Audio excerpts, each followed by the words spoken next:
beribadah, mari bersama-sama kita perkatakan dengan iman Mazmur 91 sebagai doa kita. Dalam lindungan Allah.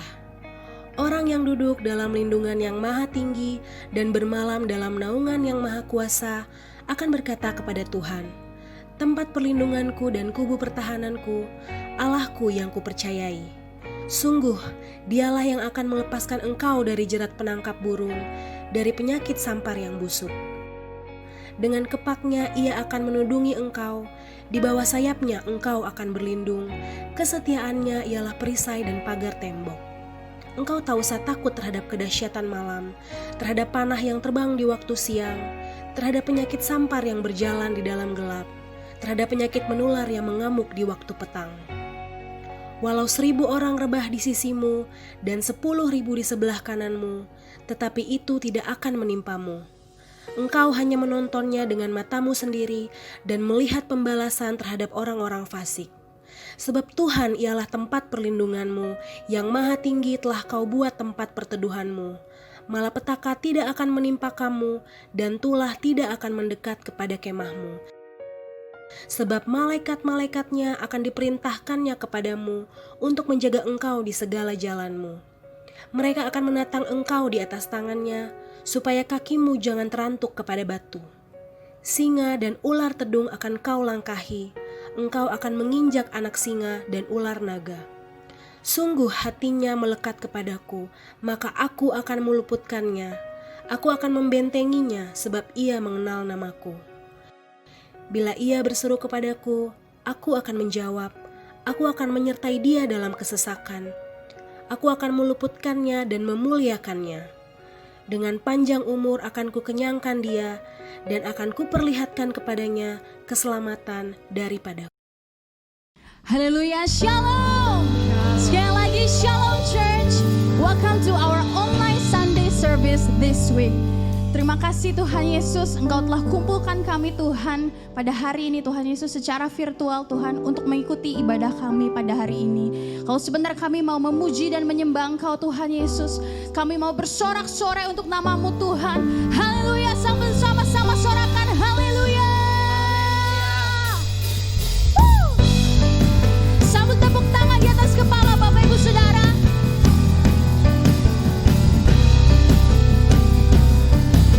Biar hari ini kami mau sama-sama deklarasikan keajaiban-Mu Tuhan, kebesaran-Mu Tuhan.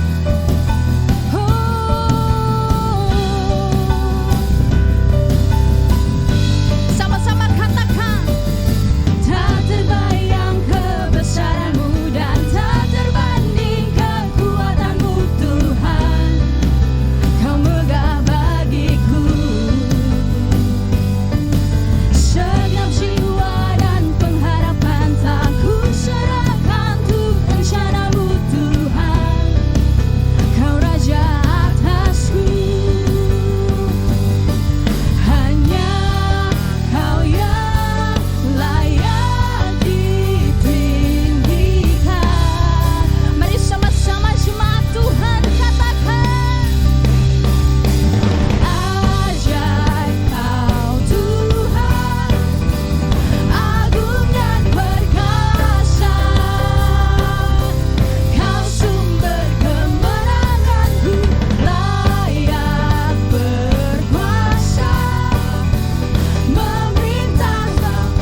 kasih Tuhan Yesus. Mari sama-sama kita siapkan hati kita Bapak Ibu Saudara untuk mendengarkan Voice of Pentecost. Shalom Bapak Ibu Saudara, selamat hari Minggu. Kiranya Tuhan terus memimpin, menuntun, dan membimbing hidup kita. Akhir-akhir ini banyak pembicaraan mengenai nabi palsu. Beberapa orang beranggapan apabila hamba Tuhan atau pendeta berdoa dan bernubuat, lalu apa yang dia katakan belum terjadi, maka hamba Tuhan atau pendeta tersebut dianggap sebagai nabi palsu. Hal ini pernah menjadi perbincangan di awal pandemi bahkan sampai hari ini. Itulah sebabnya edisi Voice of Pentecost kali ini akan membahas mengenai kenabian yang sejati. Untuk meluruskan pandangan-pandangan dan pembahasan mengenai nabi palsu dan hukuman mati bagi nabi palsu. Di dalam Ulangan 18 ayat 20-22 dikatakan, seorang nabi palsu layak mendapatkan hukuman mati karena dua alasan. Yang pertama, mengucapkan demi nama Tuhan perkataan yang tidak Tuhan perintahkan. Yang kedua, berkata-kata demi nama Allah lain. Arti yang kedua ini sangat jelas, yaitu secara jelas menggunakan nama Allah lain. Namun, perihal alasan yang pertama, apakah tandanya seseorang mengucapkan demi nama Tuhan sesuatu yang tidak Tuhan perintahkan? Bagaimanakah mengukur perkataan tersebut terjadi atau tidak? Tentu jawabannya adalah menunggu. Sekali lagi, apakah tandanya seseorang mengucapkan demi nama Tuhan sesuatu yang tidak Tuhan perintahkan? Bagaimanakah mengukur perkataan tersebut terjadi atau tidak? Jawabannya hanya menunggu. Bisa cepat, lama, atau sangat lama. Seperti halnya mengenai hari penghakiman. Maka dari itu, terjadi atau belum terjadinya suatu nubuatan bukanlah aturan kaku dan kriteria utama untuk menentukan kenabian yang sejati. Melainkan ada beberapa kriteria lain yang lebih komprehensif atau lengkap. Pertama, kesesuaian dengan nabi lain dan firman Tuhan secara keseluruhan. Kedua, berasal dari Tuhan walaupun terkadang tidak sesuai dengan kehendak pribadi sang nabi itu sendiri. Ketiga, membawa umat ke dalam rencana Allah. Keempat, tidak mencuri kemuliaan Tuhan. Kelima, karakter nabi yang sesuai dengan karakter Allah. Kriteria ini lebih tepat untuk melihat kenabian yang sejati. Lalu pertanyaan berikutnya, bagaimana dengan hukuman mati bagi nabi palsu dengan cara melemparinya dengan batu? Rasanya hal ini sudah tidak lagi relevan. Karena ini berarti pezina, penyembah berhala, pelanggaran yang tidak dapat diampuni juga harus dihukum mati dengan dilempari batu. Tercatat ada 36 pelanggaran dalam hukum Taurat yang layak mendapatkan hukuman mati. Secara teologis, bagi orang percaya, hukum Taurat yang bersifat hukum sipil dan seremonial sudah digenapi. Karena apa? Karena sudah digenapi oleh Tuhan Yesus. Masih ingat bagaimana Tuhan Yesus tidak menghukum seorang pezina? Hukum Taurat salah satunya kini digunakan sebagai panduan moral hidup orang percaya. Kita tidak lagi hidup di bawah hukum Taurat, melainkan hukum Kristus. Seperti yang Paulus katakan dalam 1 Korintus 9 ayat 21, bahwa kini ia hidup di bawah hukum Kristus. Kenabian yang sejati ini penting bagi kehidupan orang percaya zaman now. Dari Ulangan 18 ayat 9 sampai 22, kita dapat menarik dua pelajaran. Yaitu Tuhan masih berbicara kepada kita sampai sekarang ini. Dan suara kenabian adalah karunia Allah untuk meneguhkan umatnya. Sekaligus melambangkan kerinduan Allah untuk tetap dapat berkomunikasi dengan kita. Dan kita sangat bersyukur dua hal ini terjadi di gereja kita. Tuhan Yesus memberkati.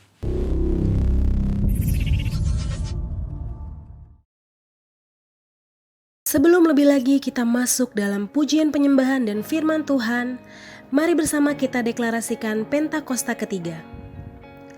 Pentakosta ketiga adalah pencurahan Roh Kudus yang dahsyat di zaman now, melebihi yang terjadi di Azusa Street. Pentakosta ketiga akan mengakibatkan penuaian jiwa yang terbesar dan terakhir sebelum Tuhan Yesus datang kembali. Pentakosta ketiga akan membangkitkan generasi Yeremia, yaitu anak-anak muda yang dipenuhi Roh Kudus, cinta mati-matian kepada Tuhan Yesus, tidak kompromi terhadap dosa, dan akan bergerak untuk memenangkan jiwa. Pentakosta ketiga lahir di Indonesia yang bergerak ke bangsa-bangsa. Gerakan ini dari timur ke barat dan akan kembali ke Yerusalem. Pentakosta ketiga akan memberikan kuasa untuk menyelesaikan amanat agung dan setelah itu Tuhan Yesus datang kembali. Thank you, Lord Jesus. Thank you, God. How I need your presence, Lord. How I need your presence, Lord. Spirit of hope, draw me closer to you, Lord. Spirit of life, flowing into my heart. How I need your presence, Lord. How I need your presence, Lord. Spirit of hope, draw me closer to you, Lord. Spirit of life, flowing into my heart.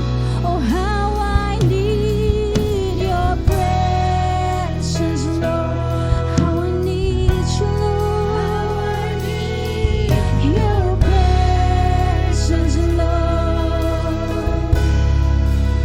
Spirit of hope, draw me closer to you, Lord. Spirit of life, flowing in. Come on, sing it out again. How I need your presence, Lord. How I need your presence, oh God. Your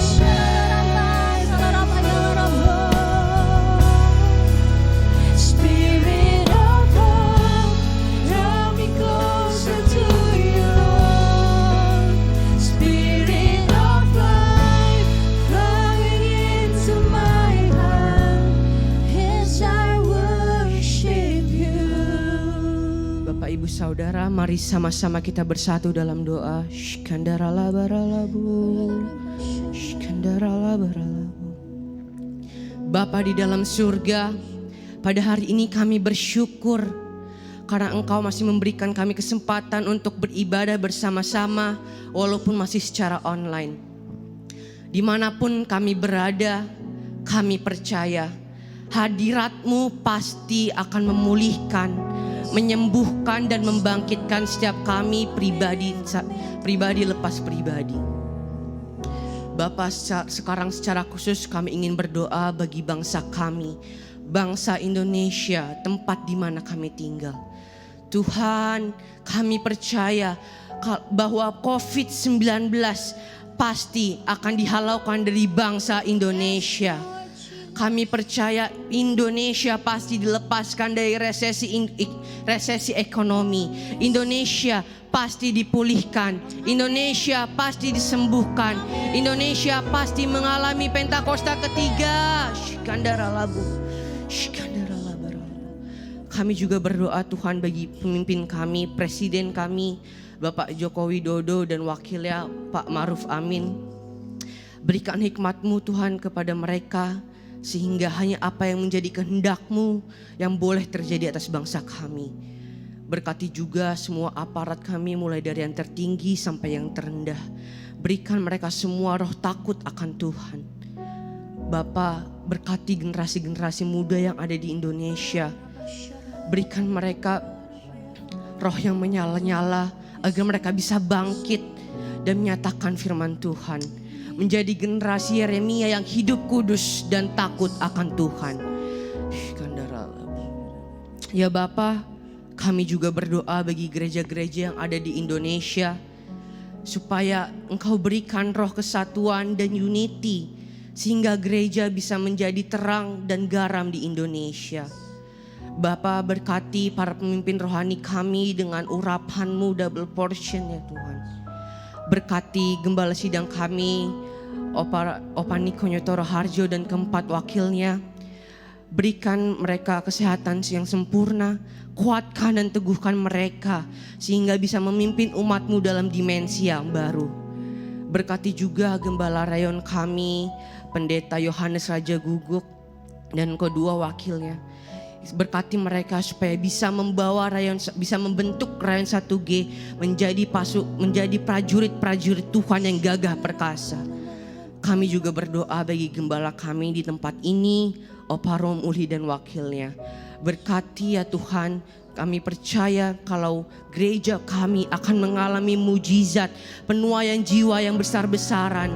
Dan yang terakhir pada zaman ini ya Bapa, sehingga semua jemaat dan pengerja yang ada di tempat ini semua yang menjadi messenger-messenger-Mu. Bapa, kami juga berdoa untuk semua hamba-Mu yang melayani di ibadah ini, mulai dari WL, singer, pemain musik dan semua yang terlibat. Berkati ya Tuhan supaya lewat pujian-pujian dan penyembahan yang kami naikkan, hadirat-Mu turun dan mujizat terjadi di setiap kami yang sekarang sedang mengikuti ibadah online ini. Sehingga yang sakit dapat disembuhkan, yang berbeban berat dapat diberi keringanan, yang sedang berputus asa diberi pengharapan yang baru, yang letih dikuatkan. Berkati juga hamba-Mu yang akan menyampaikan kebenaran firman-Mu, supaya lewat firman-Mu ini kami dapat dikuatkan, kami dapat dimerdekakan kembali ya Bapa. Terima kasih ya Tuhan, kami percaya kalau ada sesuatu yang luar biasa terjadi pada ibadah hari ini. Terima kasih Tuhan, terima kasih Bapa. Di dalam nama Yesus kami telah berdoa dan mengucap syukur. Haleluya, amin.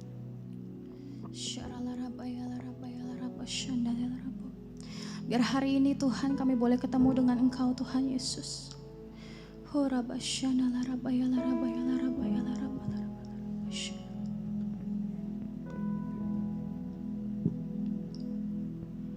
I set my eyes upon your feet, oh Jesus. I set my heart responding to your love. I cast my fear and surrender all to you. Lord, here I worship you. How I need your presence, Lord. How I need your presence, Lord.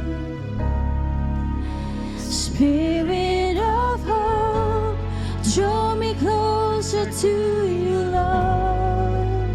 Spirit of life, flowing into my heart. How I need your presence, Lord. How I need your presence, Lord. Spirit of hope, draw me closer to you, Lord. Spirit of life, flowing into my heart as I worship you. Mari sama-sama naikkan pujian ini dari awal. Katakan, I set my eyes upon your feet, oh Jesus. I set my heart responding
as I worship you.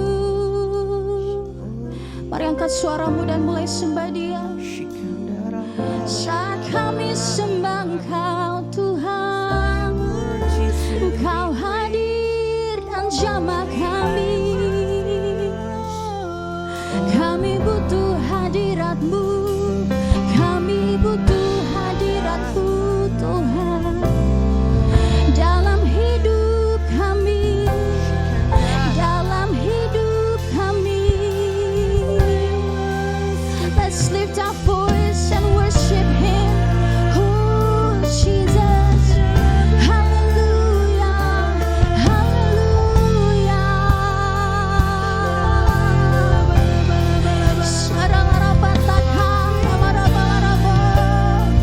Kau yang kami sembah Tuhan, Kau yang kami tinggikan Tuhan.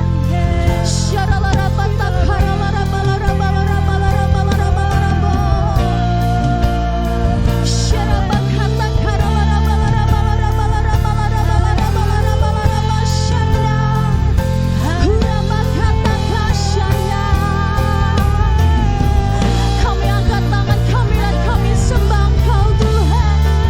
Kami naikkan syukur kami untuk kebaikan-Mu dalam setiap musim kehidupan kami.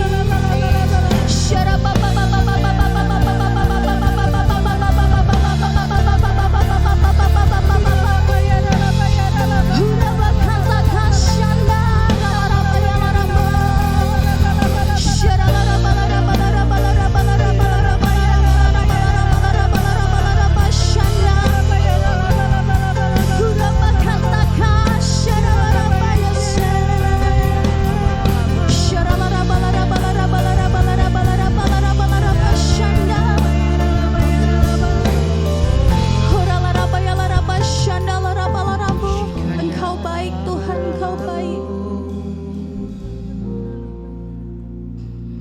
Tuhan, kami cuma mau bilang thank you. Kami cuma mau bilang terima kasih untuk kebaikan-Mu Tuhan. Dalam situasi apapun, dalam kondisi apapun Tuhan, kami tetap percaya rencana-Mu adalah rencana yang penuh dengan damai sejahtera Tuhan Yesus. Walaupun mungkin hari-hari ini hati kami sedang susah Tuhan, tapi kami cuma mau angkat tangan kami dan bilang, ya Tuhan, Engkau baik. Untuk hidup kami, keluarga kami, bahkan untuk pekerjaan kami Tuhan. Thank you Jesus.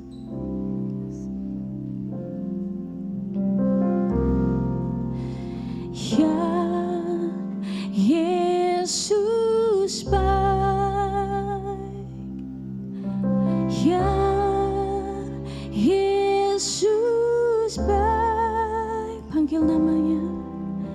Ya Yesus baik, Dia baik.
Haleluya, shalom Bapak Ibu Saudara dimanapun saudara berada. Hari Minggu yang luar biasa ini, saya percaya kasih dan kuasa Allah tidak terbatas ruang dan waktu saudara. Buka hati saudara, sama-sama kita mau renungkan firman Tuhan dengan tema pagi hari ini, kemerdekaan yang sejati. Saudara, saya ajak kita buka firman Tuhan dari kitab Roma pasal 6 ayat 22. Roma pasal 6 ayat 22. Kalau sudah saudara buka, saya bacakan, saudara perhatikan baik-baik ayat ini. Demikianlah firman Tuhan. Tetapi sekarang setelah kamu dimerdekakan dari dosa dan setelah kamu menjadi hamba Allah, kamu beroleh buah yang membawa kamu kepada pengudusan, dan sebagai kesudahannya ialah hidup yang kekal. Nah saudara, firman Tuhan ini menceritakan tentang saudara 3 tahapan kehidupan saudara dan saya sebagai anak Allah. Ya, yang pertama kita dimerdekakan dari dosa, itu yang pertama saudara. Yang kedua kita menjadi hamba Allah sehingga kita beroleh buah yang membawa kita kepada pengudusan, dan yang ketiga saudara, sesudah itu hidup yang kekal. Saudara, 3 hal ini adalah perjalanan anak-anak Allah yang sudah mengalami saudara kemerdekaan di dalam Kristus. 3 hal ini juga saudara digambarkan dalam perjalanan bangsa Israel keluar dari Mesir. Ya, saudara, kalau saudara baca ayat ini tadi berkata, tetapi sekarang setelah kamu dimerdekakan dari dosa. Saudara, itu pun yang terjadi dengan bangsa Israel. Mereka dimerdekakan dari perbudakan Mesir, perbudakan Firaun, saudara. Saudara, apa bedanya arti dimerdekakan dengan memerdekakan diri? Saudara, dimerdekakan berarti bukan kuat dan gagah mereka sehingga saudara mereka bisa keluar dari Mesir. Karena tangan Tuhan yang kuatlah. Dengan 10 tulah saudara, dia menghajar Mesir. Lalu Tuhan membelah Laut Merah menjadi 2. Sehingga bangsa Israel bisa keluar sebagai satu bangsa yang lahir dalam perbudakan. Satu bangsa yang lahir tanpa tanah air. Saudara, satu bangsa yang lahir saudara tanpa memiliki haknya sendiri karena lahir dalam perbudakan. Dan oleh tangan Tuhan yang kuat, bukan kuat dan gagah mereka, karena mereka nggak bisa keluar saudara dari perbudakan dengan kuat mereka sendiri. Tuhan yang membawa mereka keluar dari Mesir, dari Laut Merah saudara, sehingga mereka menjadi bangsa yang merdeka, merdeka dari perbudakan Mesir. Tuhan juga membawa saya dan saudara keluar dari perbudakan dosa. Sama seperti bangsa Israel nggak bisa saudara keluar dari perbudakan Mesir, perbudakan Firaun dengan kekuatannya sendiri. Saya dan saudara juga tidak bisa keluar dari perbudakan dosa dengan kuat dan gagah kita sendiri. Oleh saudara karunia Kristus di kayu salib, saudara, oleh tangannya yang penuh kasih, yang terpaku di kayu salib, itulah saudara yang membuat kita dimerdekakan saudara. Ya, saudara, tahapan yang pertama ketika saudara percaya kepada Dia, saudara buka hati, terima Yesus sebagai Tuhan dan Juru Selamat. Ya saudara, saudara dibaptis saudara, maka saudara ciptaan yang lama berlalu, yang baru itu telah datang. Ya, saudara dan saya bisa memanggil Dia ya Aba, ya Bapa. Kita menjadi anak-anak Allah saudara. Kita tidak lagi sebagai budak dosa, budak iblis. Sama seperti bangsa Israel saudara ya. Mereka menjadi orang merdeka saudara. Ya saudara, orang merdeka ya yang tidak lagi hidup di tanah orang lain. Ya saudara, mereka keluar dari Mesir. Nah, tetapi tahapannya tidak sampai berhenti di situ. Saudara, setelah kita dimerdekakan dari dosa, setelah bangsa Israel keluar dari tanah Mesir, mereka ternyata tidak serta-merta langsung sampai ke tahap ketiga. Ya saudara, ini tadi dikatakan tahap ketiga adalah kesudahannya hidup yang kekal. Saudara, kesudahannya kita melihat saudara bagaimana Yerusalem yang baru itu ada di depan mata kita. Kita ada di dalamnya. Oh saudara, ketika saudara merdeka dari dosa, tidak serta-merta saudara dan saya langsung ada di sorga. Demikian pula dengan bangsa Israel. Ketika mereka keluar saudara dari Laut Merah, ternyata tempat pertama yang mereka hadapi itu bukan tanah perjanjian. Saudara, ternyata masih belum sampai otomatis ke tanah perjanjian. Belum saudara. Ya, saudara, firman Tuhan katakan tahap yang kedua ini kita diminta untuk menjadi hamba Allah supaya saudara dan saya beroleh buah yang membawa kepada pengudusan yang sejati juga, saudara.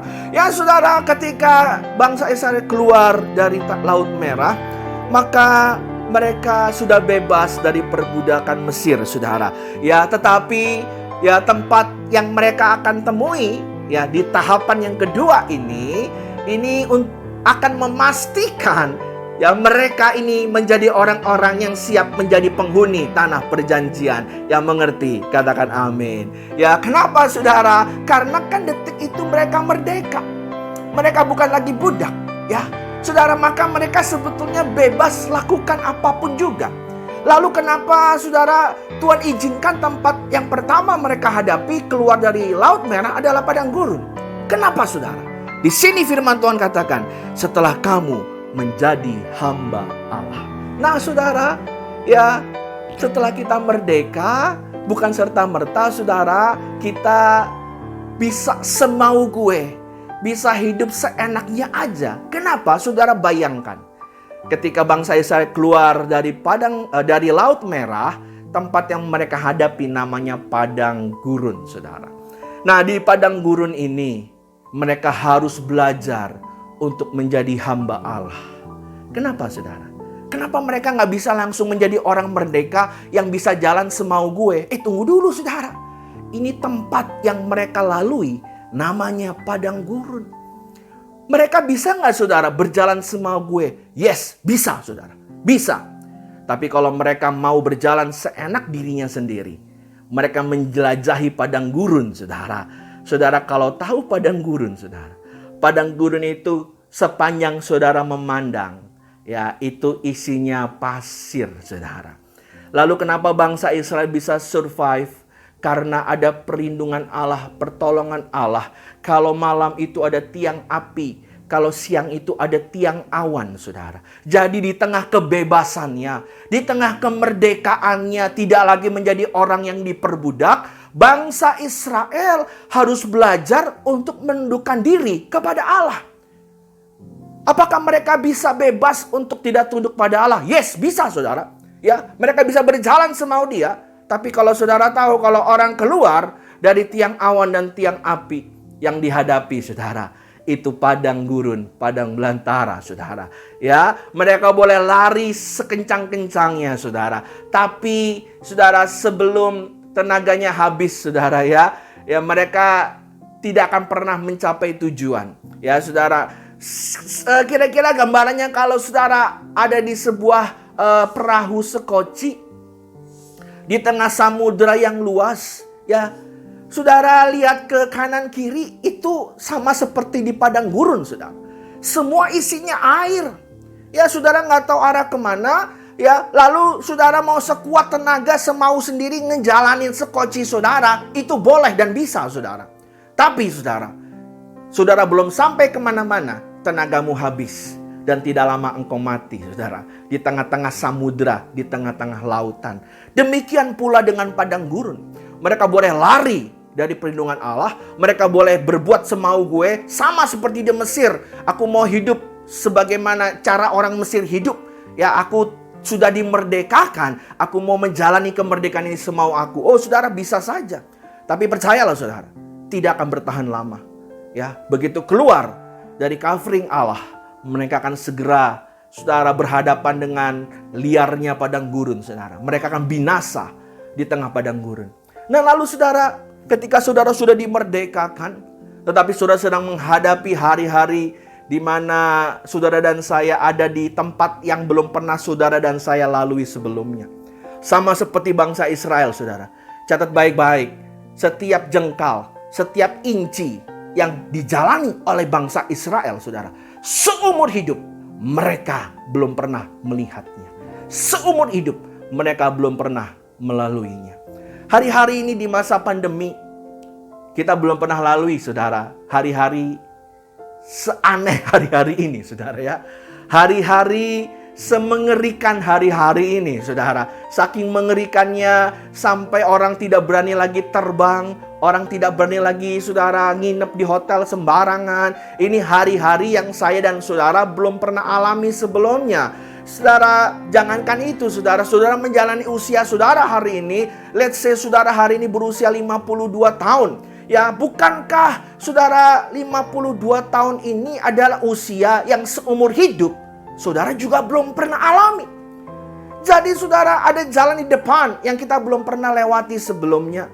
Lalu bagaimana kita menjalani kemerdekaan yang sudah Tuhan berikan itu, saudara? Firman Tuhan katakan, saudara dan saya, sama-sama kita mau jadi hamba Allah, saudara.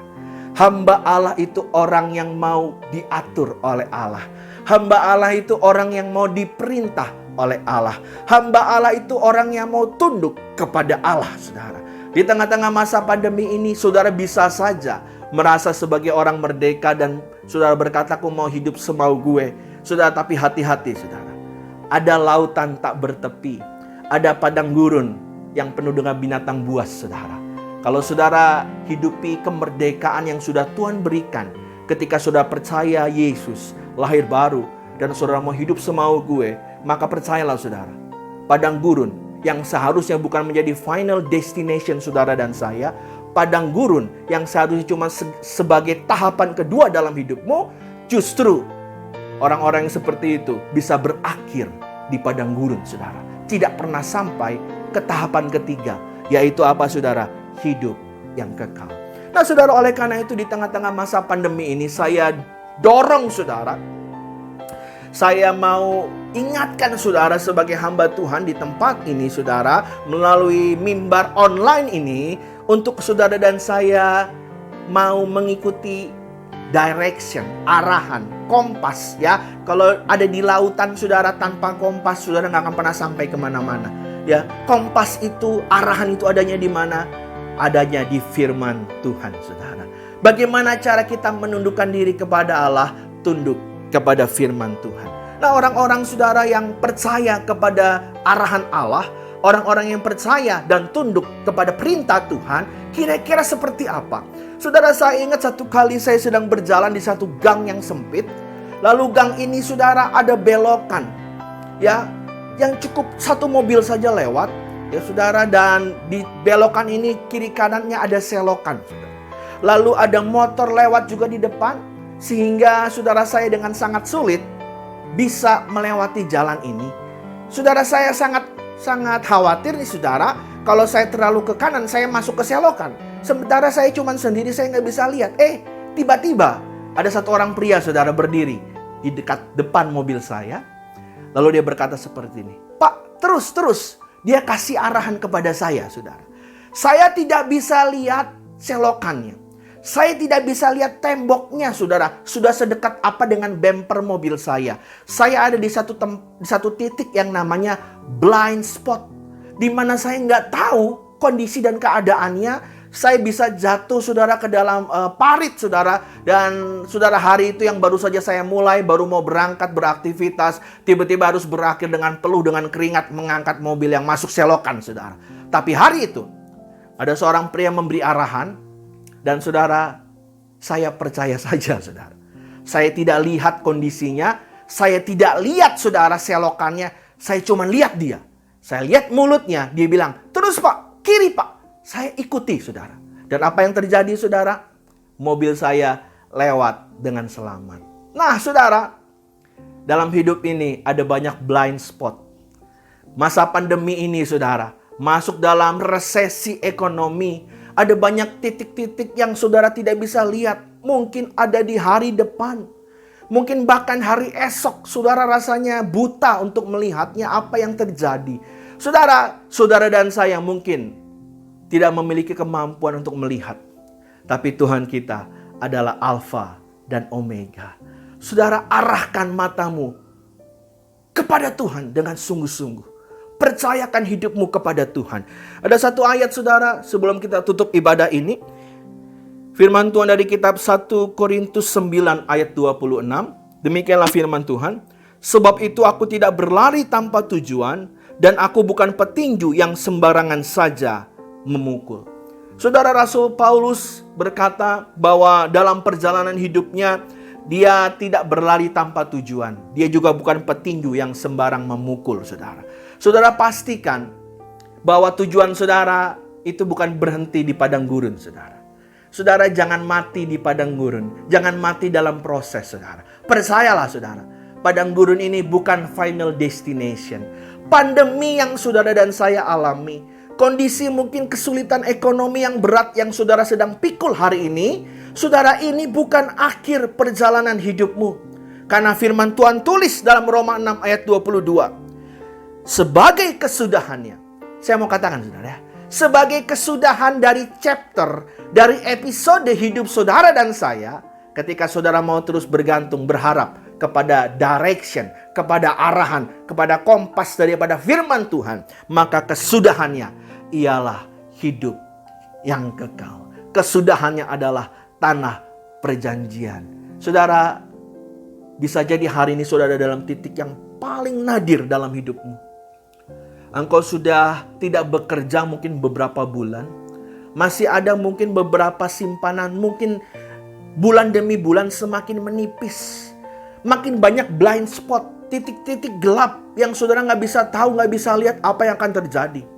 Saudara, ketika saya berhadapan dengan blind spot, saya percaya kepada orang yang memberikan arahan itu, saudara. Dibelokkan tadi. Nah, dalam blind spot kehidupan ini, saudara, percayakan hidup saudara diarahkan oleh firman Tuhan. Saudara, tahap kedua ini bukan tahap terakhir, saudara. Tapi di tahap kedua ini kita sedang diajar untuk menjadi hamba Allah. Untuk menghasilkan buah-buah dari kemerdekaan yang kita sudah terima. Buah-buah pertobatan, saudara. Buah Roh Kudus dan juga buah jiwa-jiwa. Oleh karena itu saya mau support, saya mau dorong saudara untuk sama-sama bersama saudara-saudara seiman. Dimanapun saudara hari ini berada, saudara mulai hubungi gembala kul saudara. Kalau saudara sudah lama tidak mengikuti ibadah kul saudara, mulai kontak gembala kul saudara. Bilang, Pak, Bu, saya rindu untuk kembali bersekutu. Saya mau ada di dalam satu komunitas yang sama tujuannya. Karena saya adalah orang yang tidak mau berlari dalam kehidupan ini tanpa tujuan. Saudara, kalau saudara berlari tanpa tujuan, maka saudara tidak akan pernah sampai kemana-mana. Jangankan sampai tujuan, saudara. Ya, yang ada kita akan berakhir binasa di padang gurun. Kita akan berakhir tanpa tujuan di tengah-tengah samudera yang begitu luas. Samudera kehidupan. Saudara dan saya butuh arahan dari Tuhan. Mari saudara, dalam menjalani kemerdekaan yang sudah dan saya terima, bukan berarti kemerdekaan membawa saudara dan saya menjadi orang yang bisa hidup semau gue. Tapi melalui firman Tuhan hari ini, kita sama-sama mau terus saudara memandang hanya kepada Tuhan. Mari sama-sama bersatu dalam doa. Bapa, terima kasih untuk firman-Mu Tuhan pada pagi hari ini. Kalau di masa pandemi ini kami mulai kehilangan arah, Tuhan. Kami merasa bahwa padang gurun ini menjadi terlalu berat. Maka biar kami mengerti bahwa di padang gurun sekalipun Allah juga tetap ada. Immanuel, Engkau tidak pernah tinggalkan kami, Tuhan. Engkau ada selalu berserta dengan kami. Bahkan di padang gurun ini pun rancangan-Mu dapat digenapi dalam hidup kami. Bapa, ampuni kami kalau menjalani masa-masa ini. Kami mengeluh, kami mulai berhenti untuk mengiring Engkau. Kami mulai berhenti percaya kepadamu.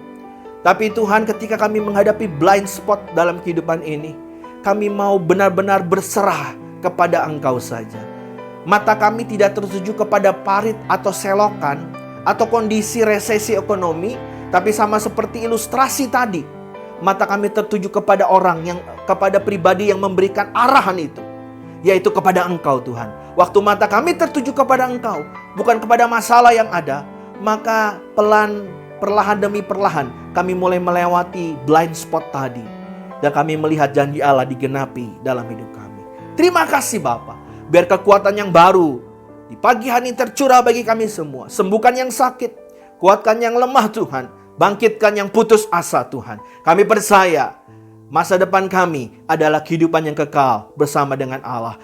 Itulah tahapan ketiga yang sama-sama kami akan alami sebagai anak-anak Allah di dalam nama Tuhan Yesus. Haleluya, haleluya. Mari saudara, kita buka hati kita angkat kedua belah tangan kita, dan dengan iman percaya terima berkat Tuhan.